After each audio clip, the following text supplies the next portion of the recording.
장에 나오는 내용 가운데 야곱이 이제 고향으로 돌아가라는 하나님의 말씀을 듣고 고향으로 돌아가려고 하는데 가장 걸림돌이 누구냐면 형 에서입니다. 자기가 잘못을 했죠. 그리고 시간이 지났지만 돌아가려고 할 때 이 형 에서를 생각하니까 이게 답답한 거예요. 가서 형이 자기를 죽이려고 할 텐데 이 문제를 어떻게 해결하고 고향으로 돌아갈 건가 답답했습니다. 그래서 이제 가족과 종들을 먼저 앞세우고 자기는 야복강에서 하나님 앞에 결단의 기도를 드리는 거죠. 하나님 축복해 주옵소서. 그런데 그 축복이라고 하는 내용이, 이 야곱이 구한 축복의 내용이 뭐였을까요? 하나님, 제 마음에 두렵고 답답함이 있는데 이제 정말 가고 싶은 고향으로 돌아가는데 형 에서가 이게 참 걸립니다.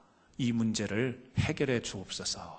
야곱이 하나님께 야복강에서 구한 축복의 기도는 어찌 보면 이 형 에서와의 관계가 잘 해결되기를 바라는 은혜를 구하는 기도였다라고 하는 사실이죠. 그런데 오늘 이제 이 야복강에서 기도한 후에 이 33장으로 넘어와서 우리가 읽었습니다만 4절에 보니까 야곱과 에서가 서로 달려와서 서로 부둥켜 안고 눈물을 흘리며 이게 만나는 그 장면이 소개가 되고 있습니다. 그래서 창세기 33장을 우리가 앞에서 보면 주제가 뭐냐? 그건 화해다. 이렇게 이야기를 할 수 있어요. 20년 만에 떨어져 있었고 갈등으로 마음에 부담감이 있었지만 이들이 이제 화해로 만나는 장면이 이 33장에 소개가 되고 있어요.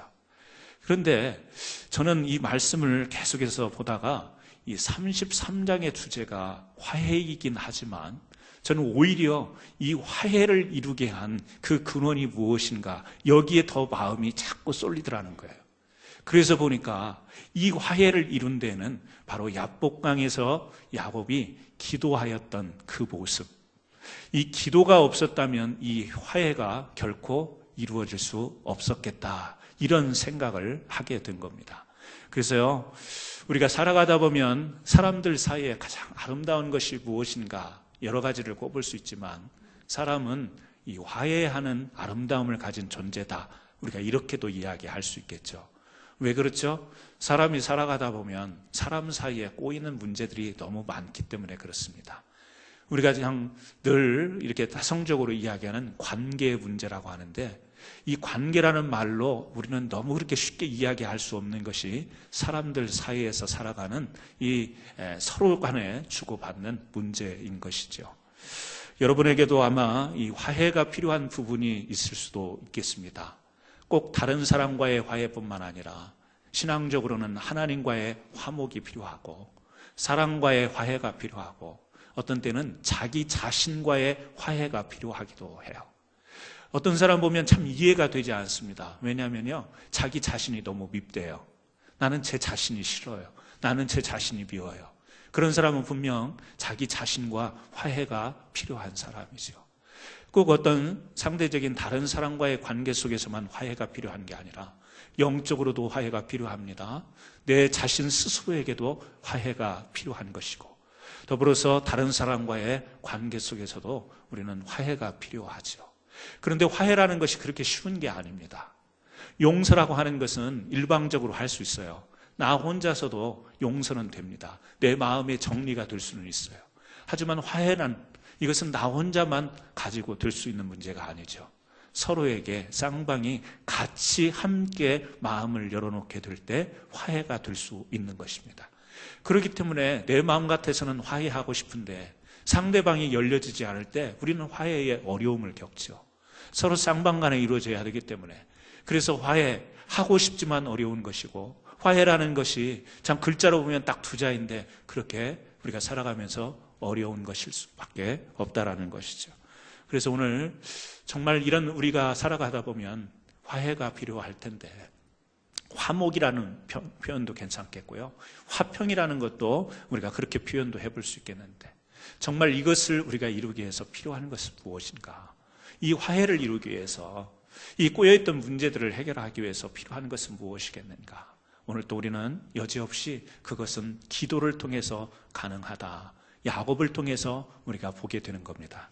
그래서요, 기도라고 하는 것이 어떤 힘이 있길래 오늘 야곱은 이 형 에서와 20년 동안 그렇게 많은 재산도 얻고 가족도 얻었지만 여전히 뒤에서 숨어서 뒷걸음질 칠 수밖에 없었던 이 야곱이 이 형 에서와 함께 시원하게 정말 감동적인 감격적인 만남을 가질 수 있는 것이 바로 이 기도의 힘이었을 텐데, 오늘 우리도 이 기도의 힘을 보면서 정말 기도로 우리의 삶의 문제를 해결하는 저와 여러분 되기를 주님의 이름으로 축원합니다. 첫 번째, 기도하면 두려움이 떠나고 평안이 임하게 되는 능력을 우리가 잊게 됩니다. 자, 야곱이 야복 강가에서 밤새도록 기도했습니다. 자기의 환도뼈가 부러질 때까지 기도했습니다. 기도하면서 우리가 지난 시간에도 나눴지만 붙들었던 것은요, 이제는 하나님, 자기의 모든 진실을 내려놓고 하나님 앞에 기도한 거예요.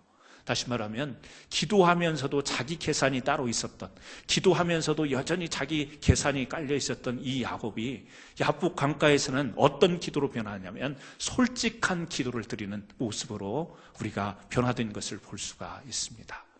여러분, 이 솔직한 기도를 통해서 하나님 어떡합니까? 제 마음은 두렵습니다. 물론 성경에 그렇게 기록된 것은 아니지만 그게 모든 정황으로 봤을 때, 그리고 그 천사와 씨름하면서 천사를 놓지 않고 끝까지 축복해달라는 간절한 기도를 드리는 이 야곱의 모습을 보면서 우리는 그가 너무나도 간절한, 그래서 이제는 자기 꾀로도 통하지 않고 자기 계산으로도 안 되고 자기 어떤 마음으로도 안 되는 이것을 하나님 앞에 솔직히 지금 고백하는 내용이 야복강에서 기도하는 모습 아니었어요?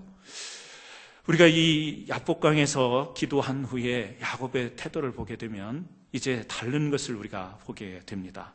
이 창세기 32장 우리가 그 16절에 보게 되면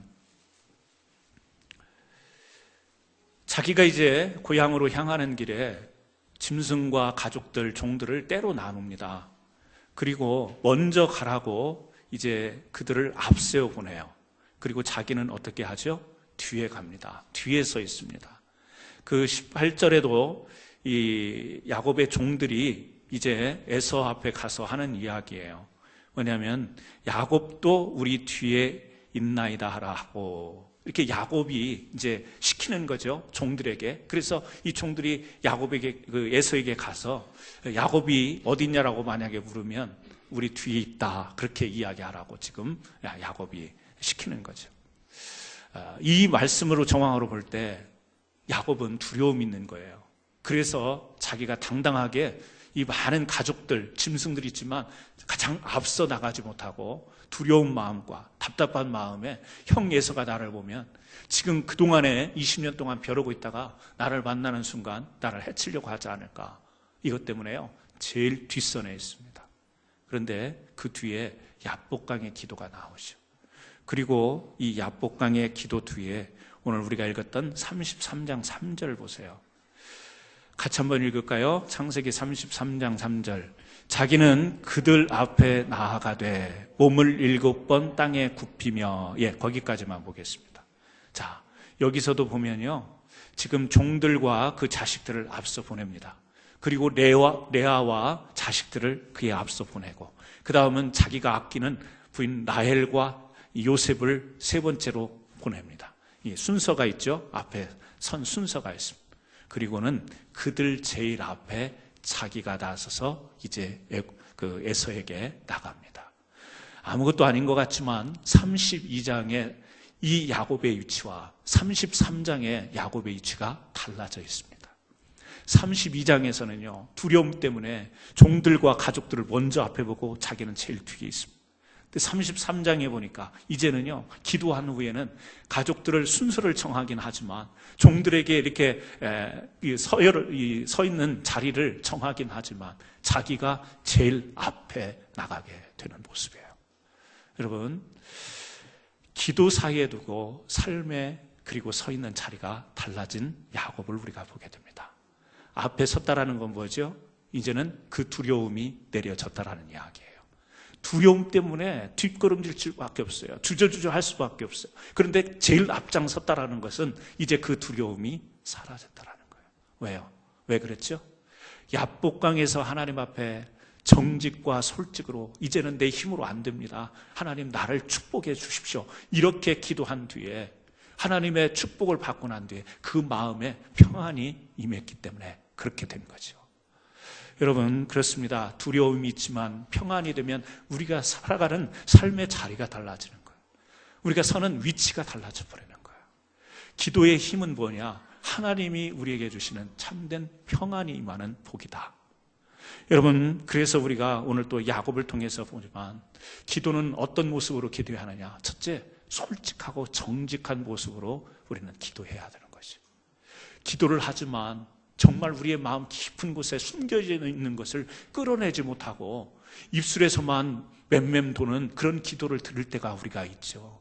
자기의 진실된 마음을 끌어내지 못하고 우리 어떤 기도에 너무 습관화된 그런 문구와 문장을 사용해서 들어보면 아름다운 기도처럼 들리지만 아직 자기 안에 그 허물과 죄와 두려움과 답답함이 쌓여있는 그런 기도로 우리는 기도 생활을 했다라고 이렇게 생각하며 넘어갈 때가 있습니다.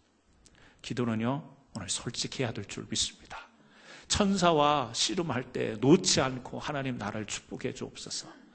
축복해 달라는 축복을 구하는 것 같지만 야곱은요, 그 안에서 자기가 기도를 통해서 진실하게 변화되는 이 과정을 겪는 거죠. 솔직한 기도를 드릴 때 하나님이 그 마음 가운데 뭘 주죠? 평안을 주신 거예요. 두렵고 답답하고 이 형을 만나서 어떡하지? 앞이 예측되지 않는 이 불확실한 이런 상황 가운데 하나님이 그의 마음속에 평강을 주시는 거예요. 평안을 주시는 거예요. 평안을 주시니까 이제는요, 앞에 나아갈 수 있는 거예요. 뭐죠? 문제에 직면할 수 있는 거예요. 내가 이 문제를 피해서 해결되는 게 아니다. 두려워하고 앉아있다고 되는 문제가 아니다. 앞에 먼저 다 보내고 내가 가장 뒤에 따라간다고 해서 해결될 문제가 아니다. 앞에 먼저 보내면 혹시 형이 공격할 때 앞에서 피해보고 나는 빠져나갈 수 있는 계산, 이게요, 이제는 계산이 되지 않는 거예요.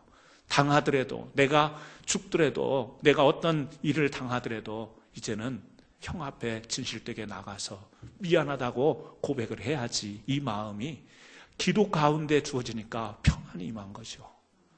여러분, 우리가 삶의 많은 문제 속에 불안과 두려움 속에 살아가지 않습니다. 지난 주간에 우리 세계 정치 경제적으로 지금 난리가 일어나지 않습니까? 브렉시트를 통해서 그 브렉시트에 관한 뉴스들이 쏟아지면서 가장 우리가 귀에 여러 가지 많은 이야기들이 들리지만 가장 제 귀에 들리는 단어는 불확실하다. 이 단어가 가장 많이 들려요. 앞으로 이제 영국뿐만 아니라 세계가 어떻게 될 것인지, 세계 경제가 어떻게 될 건지, 경제와 관련된 정치가 어떻게 흘러갈지 불확실하다. 그래서 이 불확실성을 줄여야만 우리 전 세계에 어떤 다가오는 재앙과 피해를 줄일 수 있다. 이게 급선무다. 이런 이야기를 하지 않습니까? 우리가 그래요. 어떤 일을 만나도 불확실하기 때문에 두려운 거예요. 불안한 거예요. 어떻게 가야 될까? 그런데 우리가 그럴 때 하나님 앞에 기도하는 거죠. 왜요? 우리 나름대로 계산도 해봅니다. 우리 나름대로 전략도 짜봅니다. 우리 나름대로 대처도 해보려고 합니다. 배운 지식과 가지고 있는 능력과 경험을 통해서 다 동원해보지만 살아가는 삶에 부딪히는 문제가 경험, 지식, 능력만 가지고 해결될 수 있다면 얼마나 좋겠어요. 그런데 그게 아니잖아요. 그때 우리가 하나님 앞에 솔직한 기도를 드리는 거죠. 우리의 정직한 기도를 드리는 거죠. 하나님, 무섭습니다. 두렵습니다. 저도요, 어제 그런 기도했어요. 하나님, 무섭습니다. 세계가 이렇게 돌아가면 나라의 문제인 것 같고 지역의 문제인 것 같지만 결국에는 이게 다 흘러 내 삶에도 어떤 이 큰 영향이 올 텐데 세계가 이렇게 돌아가는 게 무섭습니다. 정치하는 사람들, 다른 나라의 일이 아니라 내 삶의 두려움으로 다가오는 거예요. 우리가 어떤 기도를 할 수 있겠습니까? 솔직하고 정직한 기도를 드리면서 하나님의 주권적인 섭리를 의지하고 하나님의 개입하심과 긍휼히 여기심의 손길을 바라며 또 기도하면서 그 하나님이 주시는 평강과 평화로 이 마음을 달랠 수 있는 거죠. 그러다 보면 두려워서 주저주저하고 뒷걸음질 치는 게 아니라 오늘 주어진 삶에 대해서 적극적으로 살아갈 수 있는, 그래서 우리가 그냥 삶을 이 세상에 또 시간의 흐름에 내 자신을 던져버리는 게 아니라 시간과 세상의 흐름을 우리 손에 붙잡고 우리가 할 수 있는 역할을 감당하는 이런 적극적인 삶을 살 수 있겠죠. 사랑하는 성도 여러분, 기도는 솔직하게 진실되게 우리 안에서 정말 하나님이 우리를 붙들어 달라는 이 기도가 되어야 될 줄 믿습니다. 오늘 기도를 통해서 혹시 여러분에게도 지금 어떤 불확실한 또 염려와 두려움과 답답함이 있다면 하나님으로부터 평안함을 입는 귀한 축복을 누리기를 주님의 이름으로 부탁을 드립니다. 두 번째 보게 되면 기도하면 바랄 수 없는 것을 이루게 된다라는 사실을 오늘 야곱의 말씀을 통해서 배울 수가 있습니다. 자, 4절 말씀을 보세요. 에서가 달려와서 그를 맞이하여 안고 목을 어금 맞추며 그의 입을 맞추고 서로 우니라. 화해하는 장면입니다. 만나는 회화하는 장면이에요. 그동안에 야곱은 어떤 생각으로 계속해서 답답해 왔죠? 형 에서가 나를 보면 해치지 않을까, 죽이지 않을까, 이런 생각으로 가득 차 있었습니다. 그래서 나중에 하다 안 되니까 야복강에서 뒹굴면서 그렇게 기도했는지도 모릅니다. 그런데 이 4절을 말씀해 보니까 에서의 반응이 너무 의외인 거예요. 어떻게 그렇죠? 여기 보니까 끌어안습니다. 이 목을 어금 받쳐. 아시죠? 이 포옹하는 장면을 생각하시면 되겠습니다. 그리고요, 여기 입 맞추고 서로 우니라. 저보고 성경을 기록하라고 했으면 서로 펑펑 우니라 이렇게 썼을 것 같아요. 정말 그 마음속에 이 그동안에 서로 대립되어 있고 그 미웃고 증오가 되었던 이 동생 야곱에 대한 그 마음, 또 야곱은요 어떤 죄책감도 있고 두려운 마음도 있어서 그 복잡한 그 만나는 순간 감정들이 교체가 될 텐데 거기에서 지금 다른 어떤 설명이 없고 서로 끌어안고 울었다, 이렇게 소개가 되고 있죠. 여러분, 이 기도를 통해서 이렇게 됐다라는 직접적인 성경의 문장은 없지만 하나님 앞에 기도할 때 하나님은요 이 야곱의 이 진실된 기도를 20년 동안 기다렸는지도 모르겠습니다. 그 기도를 기다리면서 이미 하나님은 에서의 마음을 녹여 놓으신 거죠. 에서의 마음을 객관적으로 봤을 때는 에서가 이렇게 한순간에 풀릴 사람이 아니죠. 이렇게 한순간에 야곱을 보면서 끌어안고 울만한 사람이 객관적인 우리 말씀의 기록으로 보면 연결이 안 되는 거예요. 그런데 어떻게 이렇게 4절은 간단하게 설명을 할 수 있을까? 보이지 아니하시는 하나님의 작업이 이미 에서에게 들어갔던 거죠. 그의 마음을 녹여 놓으신 거죠. 이 이외에는 다른 것으로 해석이 될 수가 없습니다. 우리가 예레미야 그 33장 3절에 보면 너는 내게 부르짖으라 내가 내게 응답하겠고 네가 알지 못하는 크고 비밀한 일을 내게 보이리라. 물론 이스라엘 백성의 앞으로의 역사에 관한 메시지였어요. 이스라엘 백성들의 운명이 어떻게 될 것인가를 하나님이 이스라엘 백성들이 알지 못하는 것으로 인도할 것이다. 하지만 너희들이 정신을 차리고 내 앞에 나와 의지하고 하나님을 의지하고 하나님께 맡기는 삶을 살아라. 이것을 촉구하는 말씀이긴 해요. 그러나 이 말씀을 좀 글자적으로 그대로 보게 되면 부르짖으라는 거예요. 기도하면 하나님이 응답하는데 어떻게 응답하느냐? 너희들이 생각하지 못한 것으로 내가 응답할 것이다. 전혀 계산이 안 됐던 걸로 전혀 생각이 안 됐는데 하나님은 그렇게 응답을 할 거다. 야곱은 전혀 계산이 안 되는 거예요. 형이 이렇게 다가와서 끌어안고 자기를 안으면서 울면서 맞이할 것을 계산하지 못했어요. 생각을 못했던 거예요. 누가 이렇게 한 거죠? 하나님께서 하신 거예요.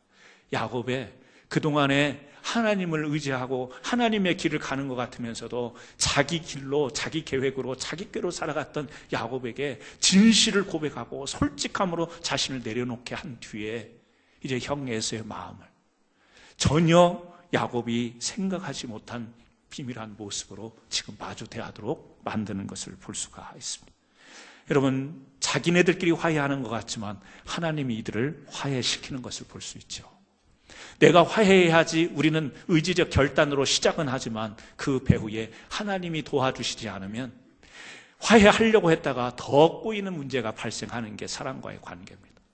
화해하려고 했는데 상대방이 그것에 대한 또 오해를 할 수도 있고, 오해에 오해가 더해지고 말에 말이 더해져서 오히려 전보다 더 못한 상황으로 치닫는 일들이 얼마나 우리 사람 사이에서 많이 있는지 몰라요. 내가 의지적으로 시작하는 것 같고 내가 의지적으로 달려드는 것 같지만 하나님이 서로에게 은혜를 베풀어 주셔서 화해가 이루어지도록. 그래서 그 이전에 필요한 것은 뭐냐? 하나님, 내가 알 수 없습니다. 어떤 방법으로 하나님이 이 일을 이끌어 가시고 해결할지 모르지만 믿습니다. 내가 부르짖습니다. 기도합니다. 주님, 내가 알지 못하는 비밀한 방법으로도 이 문제를 해결해 주옵소서. 여러분, 이 기도가 우리의 삶 가운데 필요한 줄로 믿습니다. 사람과의 관계뿐만 아니죠. 내 물질적인 문제, 미래가, 장래가, 젊을 때 이렇게 건강할 때 일하고 살지만 몸이 아프고 나이가 들면 앞으로 내가 어떻게 살아갈 건가 걱정되고 염려되죠. 왜? 지금 내가 이렇게 버는 모습으로 봐서는 내 은퇴 뒤에 보장할 수 없는 삶을 어떻게 감당할 건가 두려움이 있을 수 있죠. 하지만 우리는 뭐죠? 하나님을 의지하고 기도하죠. 물론 게으르게 하나님께 기도만 하라는 이야기가 아니라 최선을 다해서 살지만 하나님께 매달리고 붙들고 의지하는 가운데 하나님, 내 인생의 길도 인도하옵소서. 내가 알지 못하는 방법을 먼 미래에 예비하고 계시고 내 갈 길을 하나님이 준비하셔서 형통한 길로 갈 수 있도록 주여 인도하옵소서. 기도가 필요하죠. 물론 우리가 지금 중요합니다. 또 우리가 과거도 중요했고 앞으로도 중요한 이렇게 시간의 흐름 속에 살아가는 우리들은 과거를 위한 치유의 기도도 필요하고 현재를 살아가는 선택과 결정과 어떤 이런 것에 대한 지혜가 필요한 기도도 필요하고 앞으로의 모든 삶에 하나님의 인도하심이 필요하기 때문에 또한 기도가 필요한 것이고 우리는 그래서요 과거, 현재, 미래를 놓고 계속해서 기도하는 삶이 필요할 줄로 믿습니다. 오늘 기도는 우리의 미래를 바꾸는 줄로 믿습니다. 저는 그렇게 믿습니다. 말씀은 우리의 인생을 바꾸고 기도는 우리의 미래를 바꾼다라는 말이 있습니다. 정말 저는 그 성경의 진리의 말씀은 아니더라도 그렇게 믿고 살아갑니다. 우리가 기도할 때 하나님께서 우리 앞길에 우리가 생각하지 못한 방법으로 인도하실 줄로 믿습니다. 교회를 놓고도요 그렇게 기도하는 거예요. 우리 교회를 놓고 목회자니까 목회에 대한 욕심이 있습니다. 우리 교회가 더 부흥되기를 바라고 하나님 앞에 더 쓰임받는 교회가 될 수 있었으면 좋겠다. 그런데 어떤 때는 지금 형편을 놓고 보면 아득할 때가 있습니다. 그럴 때 답답하기도 합니다. 하지만 기도하면 하나님이 평강을 주시죠. 왜? 네가 지금 그렇게 염려할 일은 아니라는 것이죠. 왜? 하나님께서 함께 하실 그 미래에 우리가 생각하지 못했던 방법, 우리가 생각하지 못했던 사람, 우리가 생각하지 못했던 상황을 통해서 하나님은 당신이 하실 일을 우리 교회를 통해서 하실 거기 때문에 믿고 기도하고 나아가는 것이죠. 저와 여러분이 그런 기도의 미래에 대한 소망을 갖기를 주님의 이름으로 축원합니다. 세 번째, 기도하면 하나님의 은혜 가운데 살게 되죠. 기도하면 우리가 하나님의 은혜 가운데 살게 됩니다. 자, 5절 말씀 우리가 읽진 않았지만 같이 한번 보시겠습니다. 창세기 33장 5절 말씀 보시면요, 같이 한번 읽어볼까요? 에서가 돈을 들어 여인들과 자식들을 보고 묻되 너와 함께한 아들 야곱이 이르되 하나님 주의 종에게 은혜로 주신 자식들이니이다. 예. 에서가 보니까 야곱이 자식들을 많이 데리고 또 종들을 데리고 이렇게 이제 큰 무리를 지어서 오잖아요. 누구냐라는 거예요. 이 사람들이 누구냐 그랬더니 야곱이 지금 대답하는데 하나님이 주의 종에게 은혜로 주신 자식들입니다. 이렇게 이야기를 해요. 무슨 이야기를 하죠? 하나님이 은혜 주셔서 내가 함께한 가족들입니다. 또 식구들입니다. 이런 이야기를 해요. 11절을 보세요. 11절을 보시면 하나님이 내게 은혜를 베푸셨고 내 소유도 족하오니 청하건대 내가 형님께 드리는 예물을 받으소서 하고 그에게 강권함에 받으니라. 자, 형 에서가 이제 야곱은 무슨 생각을 했었죠? 물질 공세를 하면 형 마음이 좀 누그러뜨리지 않을까 이런 생각으로 많은 재물을 보내려고 했잖아요. 근데 실제로 지금 예물로 이렇게 가지고 와서 11절에는 지금 형 앞에 내놓은 거예요. 그러면서 하는 말이 형이 그것이 필요 없다고 나는 내게 있는 것만도 족하다고 이야기하니까 무슨 이야기를 하냐면 하나님이 내게 은혜를 베푸셔서 내가 이렇게 부자가 됐는데 형 이거 받아도 전혀 문제가 되지 않습니다. 받으세요 하면서 강권하면서 지금 주는 내용이에요. 여기도 보면 하나님이 내게 은혜를 베푸셨고, 한 번만이 아니에요. 이제 야곱이 대화 가운데 뭐가 자꾸 나오냐면 하나님의 은혜라는 말이 계속해서 나오는 것을 볼 수가 있죠. 여러분, 우리는 입에 습관처럼 하나님의 은혜 이렇게 말하지만 정말 마음 가운데 하나님의 은혜입니다, 이래서 우리가 하나님의 은혜를 말하기도 하지만, 어떤 때는요, 내가 할 만큼 했으니까, 내가 이 정도로 노력했으니까, 내가 이 정도로 힘을 기울이고 열정을 더했으니까 이런 결과가 있지, 나름대로 우리 공로의식이 마음 한구석에 자리 잡고 있을 때가 많이 있습니다. 결코 잘못된 건 아니라고 생각해요. 왜요? 사람이니까 우리가 하나님을 의지하고 믿으면서도 이게 순간순간 그런 마음이 들 때가 있죠. 내가 그만큼 다른 사람 잘 때 부지런히 깨어서 했고, 다른 사람 평안하게 놀 때 나 땀 흘리면서 했으니까 이런 결과가 있는 거지, 잘못된 거 아닙니다. 그게 사실일 수 있습니다. 정직한 것일 수 있습니다. 하지만 하나님의 은혜로 이렇게 앞세우는 사람들을 보면 우리가 그러잖아요. 과거와 현재를 이렇게 살아가면서 이 하나님의 은혜, 그때 부딪힐 때는요, 은혜라고 생각이 안 된 거예요. 문제인 거예요. 너무 복잡한 문제인데 이게 지내놓고 보면 하나님의 은혜였습니다, 이런 고백을 우리가 많이 하지 않습니까? 그때는 정신이 없습니다. 어떤 문제가 발생해서 그 문제에 부딪힐 때는 정신이 하나도 없어요. 그런데 이게 시간이 지나면 우리 믿음의 사람들에게 늘 들어볼 수 있는 이야기가 뭐죠? 그때 그게 하나님의 은혜였습니다. 그때 그 일이 있었을 때 하나님의 은혜였기 때문에 제가 이렇게 오늘까지 있습니다. 이런 이야기들을 우리 믿음의 사람들에게서 많이 볼 수가 있죠. 그 말은 뭐냐면 그때도 하나님의 은혜이고 지금도 하나님의 은혜일 수 있는데, 그때는 문제예요. 그때는 정신이 없어요. 당황하고 그때는 어찌해야 할까 모르는 삶에 직면한 문제로밖에 보이지 않는데, 그래서 하나님의 은혜는요, 뭐죠? 해석인 거예요. 해석. 바울은 자기 몸에 가시가 있었습니다. 질병이 있었어요. 근데 나의 나된 것은 하나님의 뭐라고요? 은혜다라고 이야기해요. 아픈데 어떻게 은혜예요? 객관적으로 보면 아픈 것은 은혜가 아니에요. 아픈 것은 뭐 징벌이다 이러면 봐줄 수가 있어요. 객관적인 논리로 보면 아픈 것은 뭐 벌이다 이렇게 하면 우리가 이해가 될 수 있는데, 아픈 것이 은혜다 이거는요, 이해가 안 되는 말이에요. 그런데 믿음으로 어떤 해석이 되어지죠?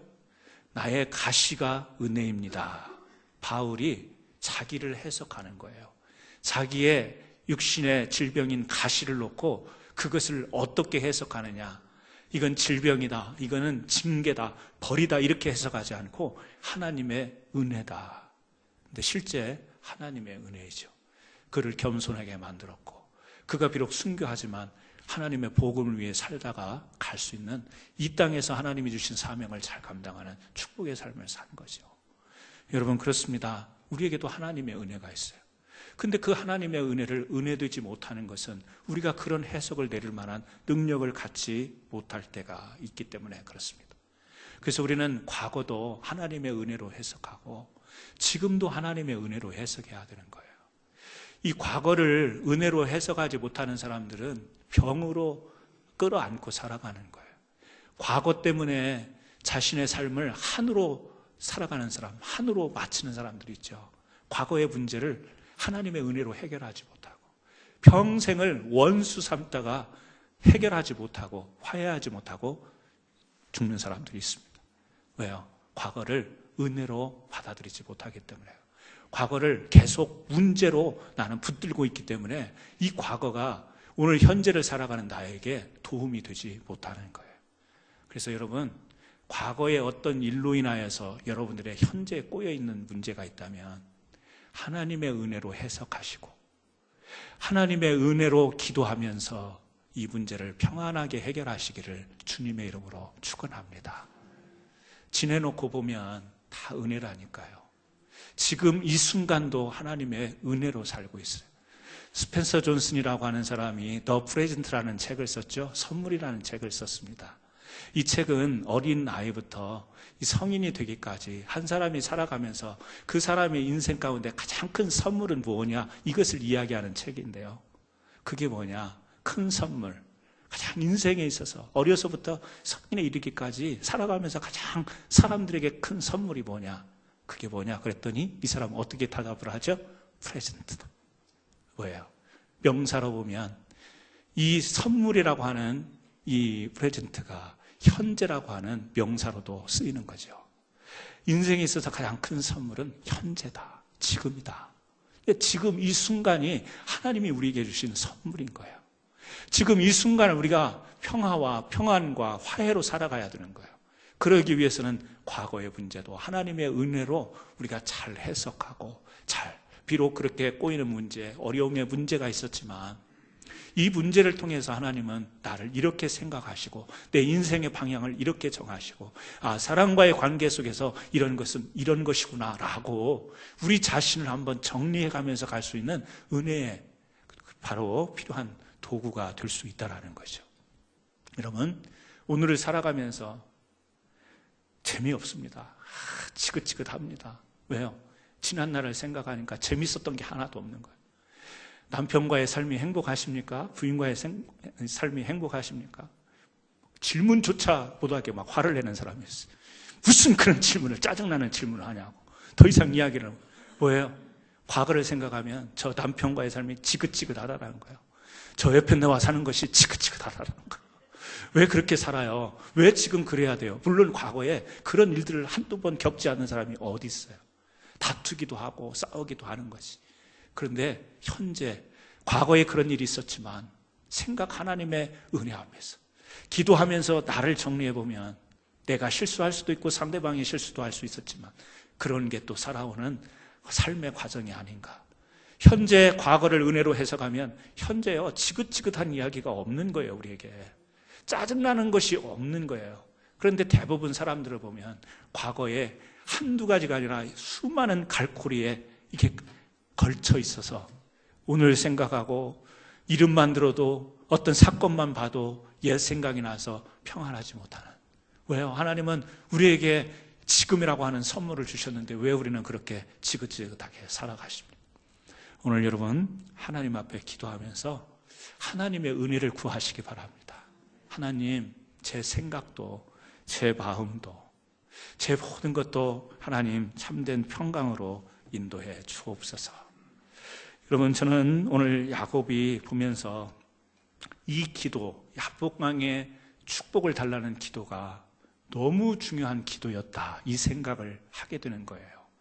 형을 이제 다시 아무 문제 없이 만났다라는 결론으로 한마디로 내리기에는 너무 다양한 의미가 들어있는 기도였다. 사랑하는 성도 여러분, 하나님의 은혜가 여러분에게 은혜 될 수 있도록 기도하시는 저와 여러분 되기를 주님의 이름으로 부탁을 드립니다. 기도가 어려운 시대입니다. 기도의 역사를 잘 체험하기 어려운 시대가 지금 이 시대입니다. 루마니아의 리차드 범프란트라는 신학자가 있습니다. 이 이야기를 이제 하고 말씀을 맺으려고 합니다. 리차드 범프란트라는 신학자가요, 이 루마니아에 살아있는 순교자라는 별명을 갖습니다. 이 사람이 우리가 잘 아는 것처럼 냉전 시대에 루마니아가 공산화가 되면서 사실은 이제 이 복음을 증거하는 삶을 살아가는데, 공산화가 되면서 지하 조직을 만들어서 계속해서 복음을 증거하다가 붙잡히게 돼요.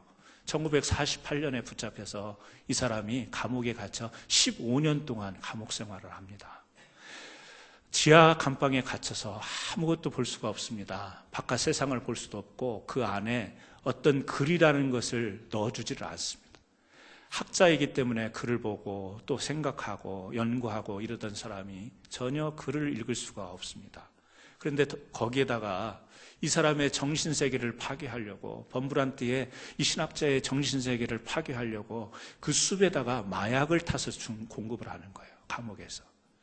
이걸 한 번, 두 번 계속 안 먹을 수는 없고 먹다 보니까 정신이 몽롱해집니다. 자기가 정신을 차리려고 의식적으로 해도 점차 기억력이 사라지는 거예요. 신학자이기 때문에 하나님의 말씀에 관한 많은 연구를 해서 이러다가는 가만히 있다가는 자기의 어떤 생각했던 것들 이런 것조차도 상실될까 봐 계속해서 생각을 합니다만 그 숲을 먹으면서 계속해서 기억이 상실이 되고 기억력이 없어져요. 그래서 하루는 하나님 앞에 너무 간절한 마음으로 기도를 합니다. 주님 가르쳐 주신 기도로 기도를 하는데 하늘에 계신 우리 아버지시여 거기까지 했는데 그 뒤에 기억이 안 나는 거예요. 하늘에 계신 우리 아버지시여 이름이 거룩히 여김을 받으시옵시며 나라에 임하옵시며 우리 쭉 나가야 되잖아요. 어떤 분은 3초 만에 주기도문 하는 분도 있어. 막 해버리는데 평소에 그렇게 습관처럼 하는 이 주기도문이 하늘에 계신 우리 아버지시여 그리고 생각이 안 나는 거예요. 이 펌프란트 신학자 머릿속에. 그리고 그냥 할 수 있는 말로 하나님 기억이 안 납니다. 생각이 안 납니다. 나를 불쌍히 여겨 주옵소서. 이 주기도문만큼은 잊어버리지 않도록 주여 붙들어 주옵소서. 그 기도를 하는 거예요. 그 기도를 하는데도 기억이 나지 않아요.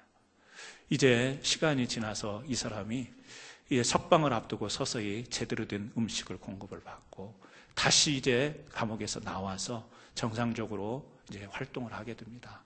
다시 신학을 연구하고 복음을 증거하면서 회복이 되는 거죠.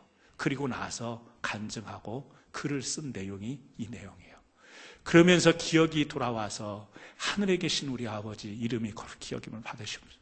그리고 나중에 마지막을 하고 아멘 하고 난 뒤에 얼마나 감격스러운 그런 모습으로 눈물을 흘리며 하나님께 감사의 기도를 드렸는지 그 내용이 리차드 범브란트의 간증이에요.